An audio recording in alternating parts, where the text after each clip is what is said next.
So today, this video is going to be something that I have never done before on this channel, but I think I'm actually going to start doing a little bit more, probably not a ton, but I'll sprinkle them in here and there. And that is reviewing a book. I'm going to be reviewing Dave Ramsey's The Total Money Makeover. I'm going to be giving my thoughts on it, whether I agree with him or not, and if you should read this book, if it's a must read. But first, as always, guys, please like this video if you like this content. It really helps out the YouTube algorithm in a massive way. And subscribe to the channel if you want to see more videos like this. So as I said, this video is going to be about reviewing The Total Money Makeover by Dave Ramsey. But first, who is Dave Ramsey? To summarize, Ramsey is a Tennessee native. He went to the University of Tennessee and he graduated with a BS in finance and real estate. Not too long after he graduated, he actually found a lot of success by investing in real estate and building up a real estate portfolio. And he ended up having that portfolio become worth over $4 million by 1986. Unfortunately for him, things took a very unexpected turn when the bank in which he had those mortgages for those rental properties ended up selling out to a larger bank. This bank that bought out that other bank actually just demanded immediate repayments, which obviously Ramsey did not have that money. And if you know anything about his story, he ended up filing for bankruptcy in 1988. He did end up recovering financially, and now his main goal that he focuses on is just trying to help others who are in massive amount of debt and create a plan that allows them to get out of that debt and live their life like they've always wanted. And that's pretty much what this book is about, crafting a financial plan for success. Ramsey says right up front in this book, this is not some cookie cutter program that's just gonna make everything magically go away overnight. If you have $10 million in debt, it's just not gonna magically disappear. It's actually going to be the opposite. It's going to really suck for a really long time. But if you stick with it, it's going to be worth it in the end. The first section of this book is about the denial phase. He compares it to someone who hasn't worked out in a few years, they haven't been eating well, maybe they put on a few pounds, and that person is just a complete denial about their health. They say, I'm really not in that bad a shape, it hasn't been that long. They just keep making excuses for themselves, and they're just in complete denial. This person might just classify everything as a need, even though it's just something they really don't need, and they have 5 credit cards maxed out, and they just don't understand. And Ramsey says this is the first step to becoming financially free, and that's admitting there is a problem. And I actually agree with him here. If you have a bad habit that you really want to get out of and you want to change something, whether it's anything to do with your lifestyle, like your health or your finances, anything really, the first step I feel like is admitting there's a problem. In a different section, Ramsey goes on to talk about different money truths and debt truths that people really don't know or don't understand. Some of the debt truths he talks about are car payments are a way of life. You should get a credit card when you're young so you can build your credit. And you have to make sure your teenage kid gets a credit card so he or she can be responsible with money. There were a lot more debt truths that he discussed in this book, but I just kept it to a few. And I don't necessarily agree with his view on credit cards. Obviously, if you know anything about him, and if you don't know anything about him, I'm just gonna tell you right now, he's very against credit cards. He doesn't think anyone should have a credit card. He thinks everyone should just cut them up. And while I think credit cards are a great tool, you can use them for travel points, you can use them for a lot of different things, I also think his theory has a place in society for the right person. If you have a spending problem or you already have a lot of credit card debt and you can't handle a credit card, maybe you should just cut up your credit cards. It's nothing to be ashamed of. No, don't feel bad at all. It's completely natural. A lot of people are like that. Ramsey also makes a good point that it's much easier to swipe your card as opposed to just see the cash physically leave your wallet. In other words, someone's going to be a lot more likely to keep swiping as they are to keep giving cash. But like I mentioned before, if you can be responsible with the credit card, which if you can't, there's absolutely nothing wrong with that. There can be a lot of great things that come out of it, like cash back, travel points, hotels, tons of things. As for the money truth he talks about how you need to have a budget and retire plan. You're losing money every day by not using the power of cash. You should have a will in place, and there's some insurances you can't live without. And again, there are more money truths in the book that I did not talk about, but as for these money truths, I actually agree with him more so than I do with the debt myths. I think everyone should have a laid out budget and retirement plan. And what this is going to allow you to do is going to see where your money is going, and you're going to see how much money you have left over for some guilt-free spending money that you can go and have fun and spend as you please, whether it's shopping, vacations, or whatever you want. As for a retirement account, you know my feeling on that. By just taking a certain percentage off the top and paying yourself first and just putting it into some sort of fund, mutual fund, S&P 500, whatever you like to put it into, you're just going to allow your money to compound and grow over time. As for having a will in place, I do think this is a good idea because as harsh as this might sound, no one's going to live forever. So you might as well know where your assets are going to go once you're gone. As for the power of cash, I'm going to refer to the credit card point I made above. If you are responsible for the credit card, there's really no reason you shouldn't pay for everything with a credit card, I feel like, so you can get different points, cash back, all those great things. But if you need to see that cash physically leave your wallet to have like some sort of mental check or mental light go off that you shouldn't be spending this much money, absolutely 100% pay in cash every time. As for some insurances you can't live without, I do agree with this. Like health insurance, for example. Some people don't have health insurance because they don't need it. Nothing happens to them. They're always healthy.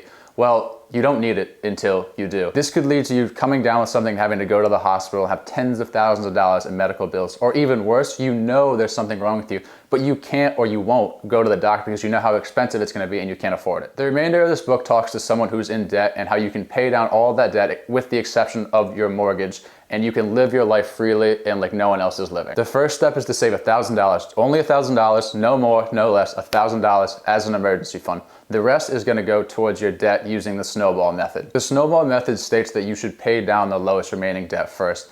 And there's another method that I would recommend that I'll touch upon in a minute. I have made a video about it before in the past. But Ramsey compares this to fitness once again. He says if you want to lose 50 pounds, that could be a very daunting task. The same thing as say, I want to get out of $200,000 in debt. It's a lot of money. That's a big figure to get out of per se. So what he suggests is rather than look at the 50 pounds or 200K, look at 5 pounds or $10,000. You pay down that balance first, or you lose 5 pounds first, and you see that progress, and it's kind of like a checklist. You see that person who goes to the gym, they see them losing weight, they see their body changing, they get more excited, and they get more motivated, and they want to run on the treadmill, they want to keep working out, and you want to keep paying down debt in comparison. So say, for example, you have $2,000 on a car payment, you have $30,000 on a personal loan, and you have $10,000 in credit card debt. Well, the Snowball Method states that you would make the minimum payments on those 3 loans, and then what you would do is you would go back to the lowest remaining balance, like I just said. So in this case, you would go pay down your car until it's completely paid off and you don't owe anything else on it. Then once that's done, you would go to the next lowest amount, which in this case would be the credit card debt. You would make the minimum payments on both the credit card debt and the personal loan, and then you would just put the rest of your money or whatever else cash flow you have left coming in towards the credit card debt until the credit card debt is done, and then you would do the same with the personal loan. And if you're someone that needs to physically see that progress, then this is a good strategy. But at the same time, the Avalanche Method, I feel like, is just a better strategy to use, and it's going to save you more money. The Avalanche Method states that you would make the minimum payments on both, and then you would put the rest of your cash flow, your leftover money, towards the highest remaining debt. So for example, say you have a car payment, you have $10,000 left on your car, 5% interest. Then you also have credit card debt. You have $15,000 in credit card debt, you have 20% interest on that credit card.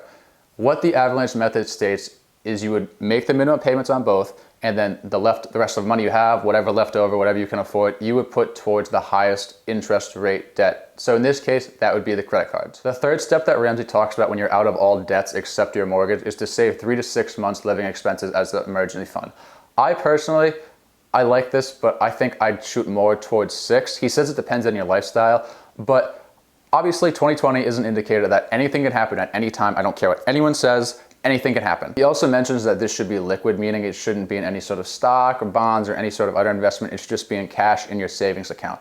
And I actually do agree with that because I feel like it's important to have cash around just in case you need something, because in theory, you never know what is going to happen. The fourth step that Ramsey talks about is saving at least 15% for your retirement. And while I do agree with this, I think 20 or 30% is more ideal because it's just going to shave a lot more years off your retirement age. But if you're just starting and you're not really used to it and you can only afford 50% or you just want to start with 15%, I think it's a great start. He also goes into details about other retirement accounts and this and that. I'm not going to go into those, but you get the general idea for step 4. The next step he goes into, and he goes pretty in depth here, but I'm just going to touch upon it because I really don't need to go that much into detail with it because it might not apply to everyone just yet, is saving money for your kids' colleges. He says you should do this through an ESA or a 401k, and he recommends the ESA. And I do actually agree with him here. Think of an ESA as more of a Roth IRA where you put money away that you already pay taxes on, so bottom dollar out of your paycheck type money, and then all of the earnings are completely tax-free. As opposed to a 529 plan, which is more like a 401k, you're just deferring taxes to a later date. The sixth step of Ramsey's plan is to pay down the mortgage. And he talks about how you should never, ever, ever carry any debt, but he also thinks a mortgage is okay. But he does really think homes should be bought in cash, and he doesn't think the tax benefits are what people make them out to be. And while this section was really interesting, I can't say I necessarily agree with everything he talks about here. I think you can definitely see great tax benefits from real estate if you do it the right way. I just think a lot of people don't do it the right way, and they buy houses that are way over their head, way out of their budget, and they just can't afford, and they end up being house poor. Then the last step here is to continue to build wealth and give money away. He says you should continue to build wealth through investing, and then anyone who is in need, anyone who you feel like you should help, you should be able to give back to. He provides a lot of stories here about how people are in massive amounts of debt, how there's absolutely no end in sight, and then they manage to read this book, get out of all that debt, and they're able to live like no one else and continue to give money away to those in need. One of the stories he talks about in this book is how a family paid for their daughter's friend's tuition the first year because her family was going through a rough time and they didn't want her to worry about it. He says there's absolutely nothing like giving money away like this, and it's a fantastic feeling. That's basically the book in a nutshell, which leaves us to what are my final thoughts on it. And while I feel like if you are in a large amount of debt or you do need help financially, I think this is a good book to read. He's helped a lot of people in a lot of ways, and I really do applaud him for that. But as you can probably guess by the little opinions I sprinkled in here and there, I don't necessarily agree with everything he said in this book. Just to name a few, credit cards can be great tools. Buying a home in cash might not be the best move for everyone. You should try to save more than 15% of your retirement, and the Avalanche Method will save you more money over time than the Snowball Method. Bottom line, I don't think this book is a must read. There are other books I'm gonna review and go over that are a lot better to read and that can help a lot more people, I feel like. But if you are in a lot of debt or you're not in the best financial situation, this could be a good book for you to read, and I would recommend it. And hopefully it'll put you on a path where you can pay down all that debt and live the life you've always wanted to live. And that's gonna be it for this video, guys. I'm gonna leave a link to this book in the description. Let me know if you plan on checking it out in the comments or if you've already read it and you have thoughts on it, and I'll see you guys in the next video.